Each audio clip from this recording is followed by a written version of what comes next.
जब भगवान श्री राम ने रावण को मारा, जो कि एक ब्राह्मण था, तो ब्रह्म हत्या दोष कैसे नहीं लगा।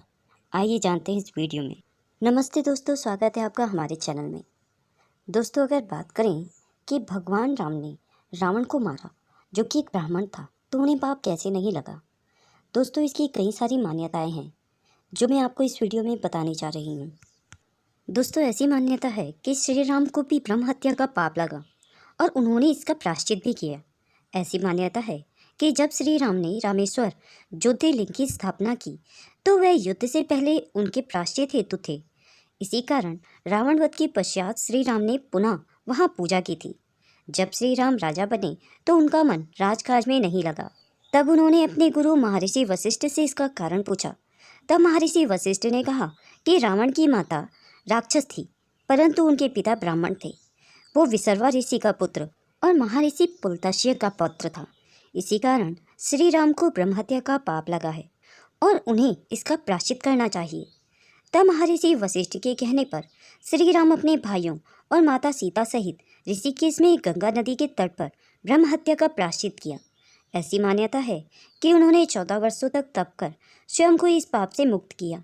कई विद्वान मानते हैं कि उन्होंने तपस्या बिहार के बक्सर जिले में की थी। एक अन्य मान्यता के अनुसार जब भगवान श्री राम पर ब्रह्म हत्या का पाप लगा, तो ब्राह्मणों ने उनको ब्रह्म हत्या का प्रायश्चित करने को कहा। तब जाकर उन्होंने ब्रह्म हत्या का प्रायश्चित किया। मान्यता के अनुसार ये 3 जगह हैं। हरियाणा का कपाल मोचन सरोवर। स्कंद पुराण के अनुसार हरियाणा का कपाल मोचन तीर्थ बहुत ही प्राचीन और ब्रह्म हत्या नाशक तीर्थ स्थान है, जहाँ लोग अपने पापों से मुक्ति पाने के लिए आते हैं।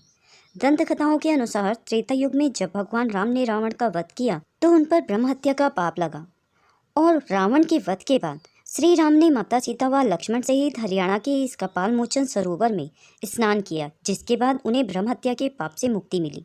बताया जाता है कि जहाँ पर भगवान राम ठहरे थे, वहाँ उन्होंने एक कुंड का निर्माण कराया था, जिसे आज सूरज कुंड के नाम से जाना जाता है। आपको बता दें कि कपाल मोचन सरोवर के नज़दीक ही ऋणी मोचन तालाब है, जिसको लेकर मान्यता है कि तालाब में स्नान करने से मनुष्य अपने सभी पापों से मुक्त हो जाता है। ऐसी मान्यता है कि महाभारत के युद्ध के बाद धर्मराज युधिष्ठिर ने भगवान कृष्ण से कहा कि महाभारत युद्ध में मारे गए गुरुजनों और प्रियजनों की आत्मा की शांति के लिए कोई स्थान बताएं। तब भगवान कृष्ण ने यहाँ पांडवों के पूर्वजों का पिंडदान करवाया। इसके बाद पांडव पितृ ऋण से मुक्त हुए। पितृ ऋण से मुक्त के कारण यह सरोवर ऋण मोचन के नाम से प्रसिद्ध हुआ। एक अन्य पौराणिक मान्यता के अनुसार सुल्तानपुर का धोपाप धाम। उत्तर प्रदेश के सुल्तानपुर में वाराणसी लखनऊ नेशनल हाईवे पर गोमती नदी के किनारे लंबुआ में स्थित धोपाप धाम में हर साल गंगा दशहरे के पावन अवसर पर हजारों की तादाद में भक्तों की भीड़ उमड़ती है। मान्यता है कि गंगा दशहरे के दिन ही मर्यादा पुरुषोत्तम श्री राम ने रावण का वध करने के उपरांत धोपाप धाम में ही स्नान करके अपने ऊपर लगे ब्रह्म हत्या के पाप से मुक्ति पाई थी।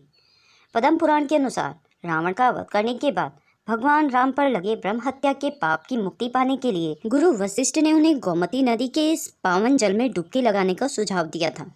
ऐसा माना जाता है ज्येष्ठ शुक्ल की 10वीं तिथि को इसी स्थान पर आकर भगवान राम ने स्नान किया था और अपने ऊपर लगे ब्रह्म हत्या के पाप को धोया था। तब से यह पावन स्थल धोपाप धाम के नाम से मशहूर हो गया। एक अन्य मान्यता के अनुसार तमिलनाडु का रामनाथपुरम। रामायण की पौराणिक कथा के अनुसार लंकापति रावण के वध के बाद जब श्री राम पर ब्रह्म हत्या का पाप लगा, तब ऋषियों ने श्री राम को इस पाप से मुक्त होने के लिए प्रायश्चित करने को कहा। ऋषियों ने श्री राम को सुझाव दिया कि वो भगवान शिव का एक ज्योतिर्लिंग स्थापित करके उसका अभिषेक करें।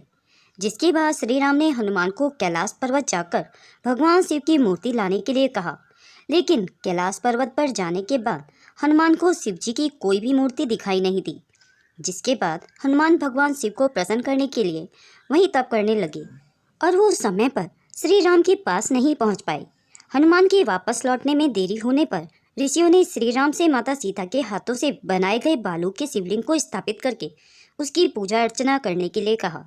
श्री राम ने बालू से बने उस शिवलिंग को तमिलनाडु के रामनाथपुरम में स्थापित किया और उसकी पूजा अर्चना की, जिसके बाद वो ब्रह्म हत्या के पाप से मुक्त हुए। श्री राम द्वारा स्थापित किए गए इस शिवलिंग को आज भगवान शिव के 12 ज्योतिर्लिंगों में से एक माना जाता है। गौरतलब है कि भारत के इन पावन स्थलों को आज भी मर्यादा पुरुषोत्तम भगवान राम से जोड़कर देखा जाता है और मान्यता है कि इन्हीं स्थानों पर भगवान राम को रावण के वध के बाद ब्रह्म हत्या के पाप से मुक्ति मिली थी। एक मान्यता के अनुसार रावण के मरने के बाद उसके परिवार में कोई भी नहीं बचा था जो उसका अंतिम संस्कार कर पाता, सिवाय विभीषण को छोड़कर। जब भगवान श्री राम अयोध्या आ गए, परंतु रावण की आत्मा उनका पीछा करते हुए अयोध्या तक आ गया और भगवान राम को तंग और बेचैन करता रहा। रावण वध के कारण श्री राम जी को ब्रह्म हत्या का पाप लगा, जिससे पार पाने के लिए और रावण को मुक्ति दिलाने के लिए भगवान राम को पंडितों ने रावण का संस्कार पूरा करने के लिए कहा। तैयारियां की गई और ब्राह्मण भोज के लिए ब्राह्मणों को न्योता भेजा गया, जिसमें शामिल होने से ब्राह्मणों ने मना कर दिया। इसके लिए ब्राह्मण समुदाय की ओर से भोज में ना शामिल होने के लिए मुनादी भी की गई, किंतु लोभवश कुछ लालची ब्राह्मणों ने इस भोज में जाकर श्री राम जी को रावण से मुक्ति दिलाई। इस पर ब्राह्मण समुदाय ने भोज में शामिल ब्राह्मणों को जाति से बहिष्कृत कर दिया। भगवान राम ने इन बहिष्कृत ब्राह्मणों को सरयू नदी के पार जमीन, मकान, धन इत्यादि देकर इनको बसा दिया। इनकी रक्षा की। तब से ये सरयू नदी के पार ही रहते हैं और जीवन यापन करते हैं। इस तरह इन सरयू पारी ब्राह्मणों ने राम जी को ब्रह्म हत्या के पाप से बचा लिया, किंतु इन ब्राह्मणों को अन्य ब्राह्मण समुदाय से निकाल दिया गया। तब से इनका वास्तविक निवास सरयू नदी के पार ही माना जाता है, जो आजकल पूर्वी उत्तर प्रदेश में आता है। दोस्तों, कई जगह मान्यता यह भी है कि रावण को मारकर भगवान राम को ब्रह्म हत्या का पाप नहीं लगा, क्योंकि जन्म से कोई ब्राह्मण नहीं होता, बल्कि कर्म से होता है। महाभारत के उद्योग पर्व में ब्राह्मण की परिभाषा दी हुई है। रावण को उस परिभाषा पर तोलकर देखें। फिर भी यदि आप रावण को ब्राह्मण की श्रेणी में रखते हैं, तो भी यह नहीं भूलना चाहिए कि वह एक राक्षस था और ब्राह्मणों और ऋषियों का शत्रु था। अधर्म को बढ़ावा देकर धर्म को नष्ट कर रहा था और भगवान ने स्पष्ट कहा है कि मैं धर्म स्थापित करने तथा असुरों को समाप्त करने के लिए अवतार लेता हूँ। दोस्तों, अगर यह वीडियो आपको पसंद आई हो तो इसे लाइक और शेयर जरूर करें। अगर आप मेरे चैनल में नए हैं और ऐसी ही रोचक तथ्य और कहानियाँ सुनना पसंद करते हैं तो मेरे चैनल को सब्सक्राइब करें। वीडियो को अंत तक देखने के लिए आप सभी को बहुत बहुत धन्यवाद।